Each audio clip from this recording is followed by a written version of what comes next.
Today is April 5th, 2021. My name is Charles Suter. Today I'm presenting part 5 of my continuing series, The Meaning of Life. Our main message continues from my other presentations. Life has meaning when you define your own purpose.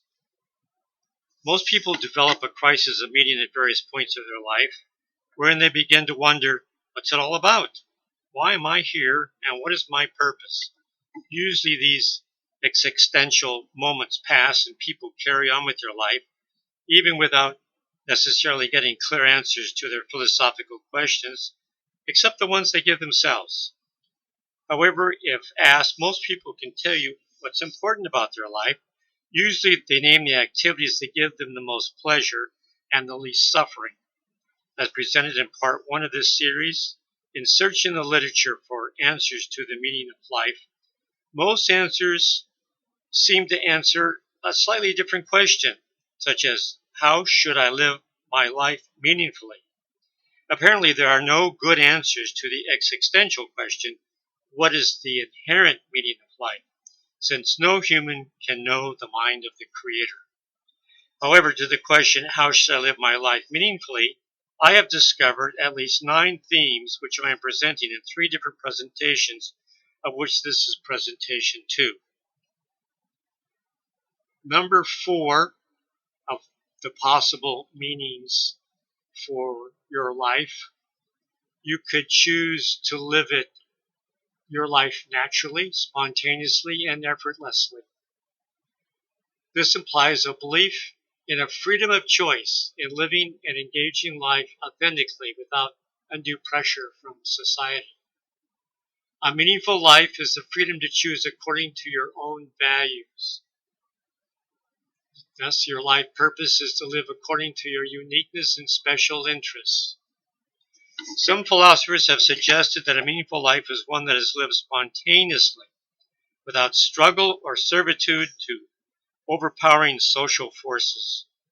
The more one is in tune with their fundamental being and natural-born proclivities, the better one will be to thrive and enjoy a worthwhile life.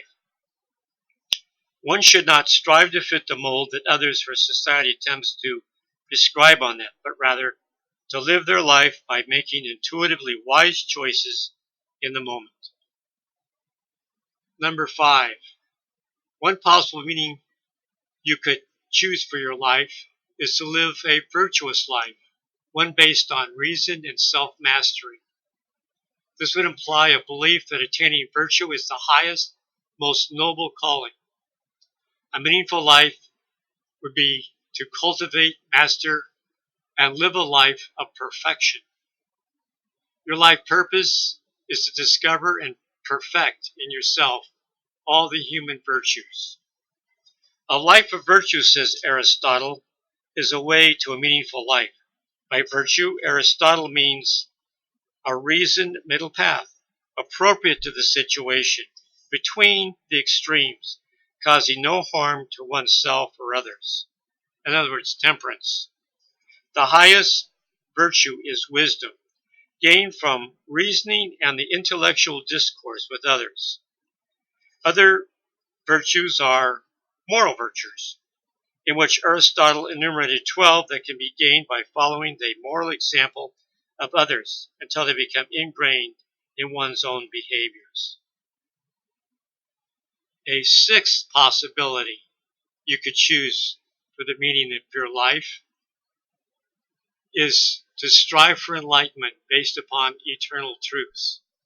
This implies a belief that achieving enlightenment is possible and a source of nirvana. In other words, for nirvana might be happiness. A meaningful life is based on mindfulness, reason, discovery, and discourse. Your life purpose is to transcend the ordinary life and to become transcendent between here and the higher powers. From the teachings of the Buddha and other Eastern philosophers, a meaningful life depends upon attaining enlightenment. By repeated and prolonged meditative connection to a higher spiritual power. With enlightenment comes the feeling of ecstasy and nirvana. By avoiding attachments to temporal, material things, one can avoid suffering Emotional distress when these material comforts are not present. Addictions to possessions and its attendant emotional distress when they are absent can be overcome by meditation to reach a higher spiritual power. My final message, which is the same of all in my series, is if you want to live a meaningful life, then you have to live one that is personally chosen on purpose by you. While you may never learn the reasons why God created the universe, and in particular, why you were created, you can choose for yourself how you will live a meaningful life, a satisfying and worthwhile life in all the various domains of life you choose to participate in. Certainly, a satisfying and worthwhile life can be gained by 1. Living naturally in the moment according to your uniqueness. 2. By living a life of reason and virtuous actions towards yourself and others. And or 3. By becoming less attached to possessions, outcomes, and expectations, so as to live happily with whatever is present in your life in the moment. That's all for now. Remember to stay positive. You'll be happier, healthier, and live longer.